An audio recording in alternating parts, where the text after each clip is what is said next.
Hey there, thanks for coming to hang out. If you're new to the channel, welcome. I'm Brighten Day, and my goal is to lighten you up and to brighten your day. So please subscribe, like, and share this video. It really helps this channel grow. I want to share with you guys my frugal way to make small barriers on a budget.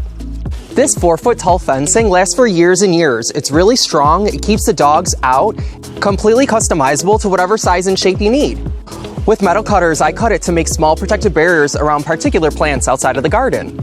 I love using these small protective barriers outside of the garden because they've really increased the amount of nut and fruit trees we're able to have along our property. This 100-foot roll of fencing was $82 in tax this year. From it, I will cut 7-foot sections, giving us 14 barriers total, about $6 each. These tomato cages were about $3 each, and they just do not cut it as a barrier. This is so worth the investment. I made free posts from smaller trees cut down on our property that I've just broken into be shorter posts. Use your shovel or pickaxe and dig your hole.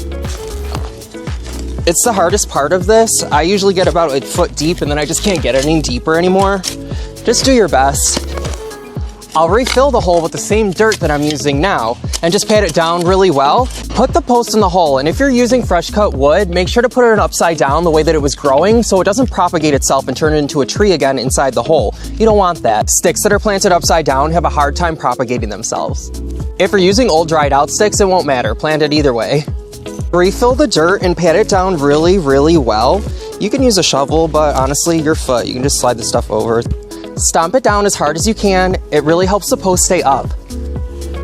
With a tape measure, we're gonna measure out a 7-foot section.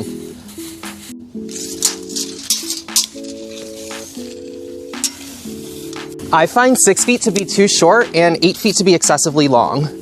At your 7-foot mark, use metal cutters to cut the barriers out.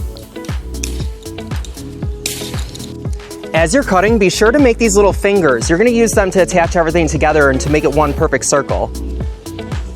So all the way down, make sure you have those fingers.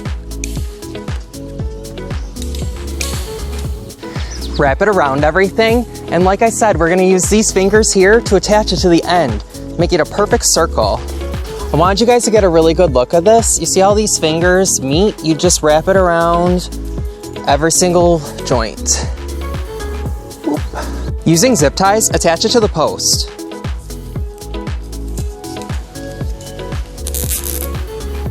Well, we did it, guys. Thank you so much for hanging out with me. Please be sure to check out the video on how I put frugal fencing together on a budget. Wood is so expensive these days.